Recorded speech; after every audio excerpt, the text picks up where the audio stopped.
सोचिए कि आप किसी स्पेसक्राफ्ट में एस्टेरॉयड के बीच तेजी से जा रहे हैं। आप एक के बाद एक एस्टेरॉयड से बचते हैं और फिर गैस पैडल के नीचे हिट करते हैं और जानबूझकर पूरी स्पीड से एक एस्टेरॉयड से टकरा जाते हैं। आने वाले टाइम में नासा ठीक यही करने जा रहा है। ये पूरा मिशन 24 नवंबर को कैलिफोर्निया की वैडनबर्ग एयरफोर्स बेस से शुरू होगा। आइए इसे स्टेप बाय स्टेप फॉलो करते हैं। फैल्कन 9 बूस्टर रॉकेट पहले से ही लॉन्च पैड पर है। इसकी ऊंचाई किसी 22 मंजिला बिल्डिंग या 11 जिराफ जितनी है।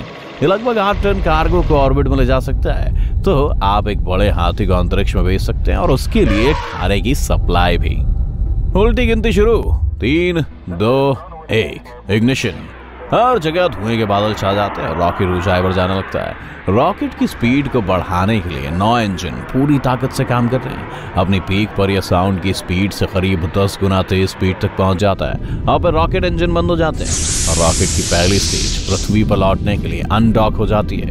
कुछ सेकंड्स बाद दूसरी स्टेज को इग्निशन कमांड मिलता है। ये अपने एक इंजन को चालू करता है और ऑर्बिट में और भी ऊपर बढ़ जाता है। फिर कार्गो कैप्सूल खुलता है और डार्क स्पेस क्राफ्ट को रिलीज कर देता है। डबल एस्टेरॉयड रीडायरेक्शन के लिए डार्ट एक बार रिलीज होने पर स्पेसशिप 2 बड़े सोलर पैनल्स को खोल देता है। ये सोलर एनर्जी को इलेक्ट्रिकल एनर्जी में बदल देंगे, जिससे इस रेवोल्यूशनरी इंजन ऑयल को पावर मिलेगी। कन्वेंशनल इंजन कई टन फ्यूल जलाकर और उसे बाहर निकालकर थ्रस्ट पैदा करते हैं। रॉकेट बाहर निकलने वाली गैसों को खुद ही दूर धकेल रहा है। ऑयल इंजन फ्यूल नहीं जलाएगा। ये आयनाइज्ड गैस को तेजी से निकालने के लिए शक्तिशाली इलेक्ट्रॉन फील्ड का इस्तेमाल करेगा। कन्वेंशनल रॉकेट्स की तरह ये एक गैस को बाहर निकाल देगा और इसे पीछे हटाकर थ्रस्ट पैदा करेगा। वैसे आयन इंजन कम थ्रस्ट पैदा करता है। ये स्पेसक्राफ्ट की स्पीड को ज्यादा तेज कर सकता है, इसलिए रेगुलर रॉकेट इंजन सड़क पर बहुत अच्छा परफॉर्म करते हैं। जब आयन इंजन धीरे धीरे तेज बढ़ता है, थोड़ा फ्यूल जलाते हुए वो पैडल को मेटल की ओर धकेलते हैं। लेकिन जब एक कन्वेंशनल रॉकेट को दोबारा फ्यूल भरने के लिए ठहरना होता है, तो आयन स्पेसक्राफ्ट बहुत ही ज्यादा स्पीड से रेगुलर रॉकेट से आगे निकल जाएगा। तो डार्ट स्पेसक्राफ्ट अपनी साल भर लंबी यात्रा शुरू करता है। तुलना की जाए तो मंगल की एक उड़ान में लगभग 7 महीने लगेंगे। 1 साल बाद और हम पहुंच गए। ये डिडिमोस एस्टेरॉयड है। इसके ऑर्बिट का सिरा हमारे तारे से 2 एस्ट्रोनॉमिकल यूनिट्स दूर है, यानी पृथ्वी और सूर्य के बीच की दूरी से 2 गुना ज्यादा दूर। इस पॉइंट पर सूर्य एस्टेरॉयड को वापस खींचना शुरू कर देता है और फिर यह तारे के सबसे पास के पॉइंट पर पहुंच जाता है। पृथ्वी और सूर्य के बीच की दूरी जितना, यानी इसका ऑर्बिट हमारे प्लैनेट के ऑर्बिट के काफी करीब है। डिडिमोस लगभग 7.8 मिलियन मील की दूरी पर पृथ्वी के सबसे करीब पहुंच गया था। ये चंद्रमा के ऑर्बिट से 20 गुना दूर है। सूर्य के चारों ओर एक ऐसा चक्कर पूरा करने में इसे 770 दिन लगते हैं। इसीलिए डिडिमोस को खतरनाक एस्टेरॉयड नहीं माना जाता है, लेकिन भविष्य में ये पृथ्वी के और भी करीब पहुंचेगा और इसके साइज को देखते हुए इसके साथ टकराने पर नतीजा बहुत भयानक हो सकता है। ये 2 एम्पायर स्टेट बिल्डिंग से भी बड़ा है और ये 2 घंटे 15 मिनट में एक चक्कर लगाता है, तो इसमें जबरदस्त मात्रा में एनर्जी होती है। साथ ही इसका एक साथी एस्टेरॉयड भी है। ये 520 फीट चौड़ा है। ये करीब 12 स्कूल बसों या 10 ट्रेन कारों के बराबर है। इसका ऑर्बिटल पीरियड, यानी इसे एस्टेरॉयड के चारों ओर एक चक्कर पूरा लगाने में लगभग 11.9 घंटे का समय लगता है।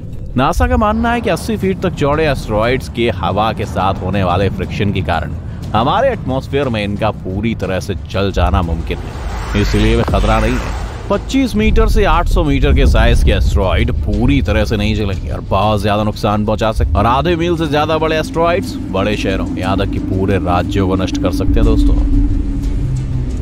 इस तरह हम डिडिमोस को खतरनाक मान सकते हैं, इसलिए हम उस पर एस्टेरॉयड से बचने के एक तरीके का टेस्ट करने जा रहे हैं, काइनेटिक इम्पैक्ट। इसलिए हमने डार्ट को यहाँ भेजा है। तो हमारा स्पेसक्राफ्ट एक एस्टेरॉयड से टकराने वाला है। न केवल इसकी मेन बॉडी बल्कि इसका छोटा साथी भी। डार्ट पहले से ही लगभग 4 मील प्रति घंटे की रफ्तार से इसकी ओर बढ़ रहा है। उस स्पीड से न्यूयॉर्क से वाशिंगटन डीसी पहुंचने में 1 मिनट से भी कम का टाइम लगेगा। पूरे यूनाइटेड स्टेट्स में एक किनारे से दूसरे किनारे तक पहुंचने में करीब 10 मिनट लगेंगे। डार्ट करीब पहुंच रहा है। टकराव में 3 सेकंड्स बचे हैं। 2, 1 बूम। स्पेसक्राफ्ट पूरी स्पीड से एस्टेरॉयड से टकरा जाता है। आपको क्या लगता है, एस्टेरॉयड के टुकड़े टुकड़े हो गए या एस्टेरॉयड ने मेन बॉडी को बिलियर्ड बॉल की तरह अंतरिक्ष में उड़ा दिया है? खैर, वैज्ञानिकों को पता लगता है कि इस टक्कर से इस छोटे से एस्टेरॉयड की रफ्तार बस 1% के 1 फ्रैक्शन जितनी कम हो जाएगी। लेकिन फिर भी ये इसके ऑर्बिटल पीरियड को कुछ मिनट तो कम करने के लिए काफी होगा। तब पृथ्वी पर हमारे टेलीस्कोप इस टक्कर के असर को पूरी तरह से स्टडी कर पाएंगे।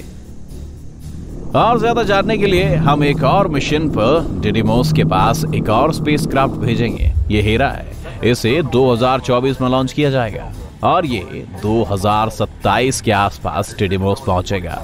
डार्ट ने जो नुकसान किया उसका पता लगाने के लिए ये स्पेसक्राफ्ट अपने साथ कुछ रिसर्च इक्विपमेंट्स ले जाएगा।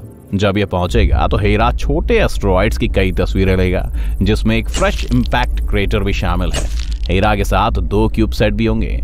ये मिनिएचर स्पेस प्रोब्स जो किसी शू बॉक्स से भी छोटे हैं। ये इन मिनी सैटेलाइट्स को लॉन्च करेगा और वे एस्टेरॉइड्स के और भी करीब जाएंगे। वे स्पेस रॉक को 3 से 6 महीने तक स्टडी करेंगे। मिशन के लास्ट में उनमें से एक इसकी कंपोजिशन और इंटरनल स्ट्रक्चर के बारे में और भी जानने के लिए एस्टेरॉइड के सरफेस पर उतरने की कोशिश करेगा। ऐसा भी हो सकता है कि हेरा अपने साथ एक छोटा इंपैक्टर ले जाए। इस चीज को एस्टेरॉइड पर एक और इंपैक्ट करना पड़ेगा, तो वैज्ञानिक बड़े और छोटे स्पेसक्राफ्ट के टकरावों में अंतर को इवैल्यूएट कर सकेंगे और ये समझ पाएंगे कि हम भविष्य में एस्टेरॉइड से कैसे बच सकते हैं। सोच के देखें कि हमें खतरनाक एस्टेरॉइड को खत्म करने के लिए एक बड़े रॉकेट को भेजने की जरूरत नहीं है। एक स्ट्राइकी एस्टेरॉइड को उसकी ट्रैजेक्टरी से थोड़ा खिसकाने के लिए काफी होगा। किसी कॉस्मिक स्केल पर ट्रैजेक्टरी को एक फ्रैक्शन तक बदलने से भी एस्टेरॉइड का फिनिश पॉइंट बदल जाएगा। लेकिन काइनेटिक इंपैक्ट ही खतरनाक एस्टेरॉइड से निपटने का एकमात्र तरीका नहीं है। ग्रेविटी ट्रैक्टर को देखें। इस टेक्निक के लिए भी हमें एस्टेरॉइड की ओर एक स्पेसक्राफ्ट भेजना होगा। बस ये उसमें क्रैश नहीं होगा और इसे इसके ऑर्बिट में जाना होगा। किसी भी एस्टेरॉइड में अट्रैक्शन फोर्स होता है और ये स्पेसक्राफ्ट को अपनी ओर खींचेगा, लेकिन स्पेसक्राफ्ट के इंजन इसे उतनी ऊंचाई पर रखेंगे तो एस्टेरॉइड खुद ही स्पेसक्राफ्ट की ओर खींचने लगेगा। ये तरीका काफी भरोसेमंद है, लेकिन इसमें काफी टाइम लगता है और ये तभी काम करेगा जब हम किसी खतरनाक हो सकने वाले एस्टेरॉइड की पृथ्वी पर आने से कई साल पहले उसका पता लगा लें।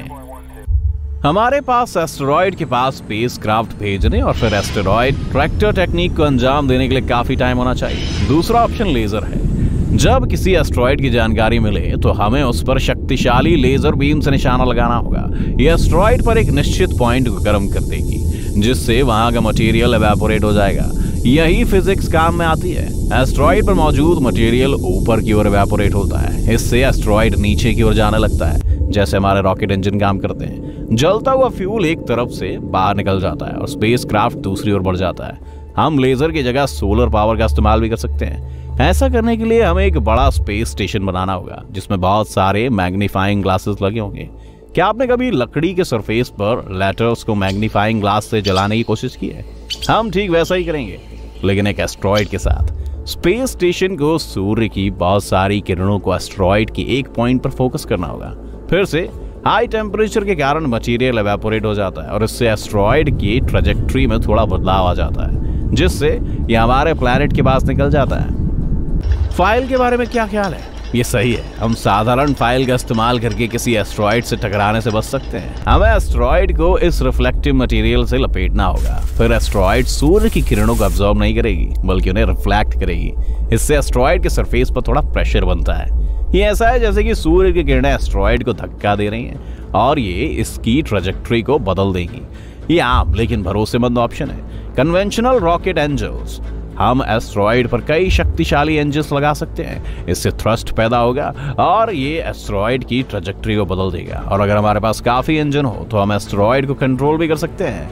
तो जब हॉरिजॉन्टल पर कोई बड़ी स्पेस रॉक दिखाई देगी तो हम अपने इंजन चालू कर देंगे और सीधे उस पर एस्टेरॉइड से निशाना लगा देंगे। इस तरह की टक्कर एक बहुत बड़े एस्टेरॉइड को भी पूरी तरह से खत्म कर सकती है और ये एक शानदार लाइट शो जैसा लगेगा।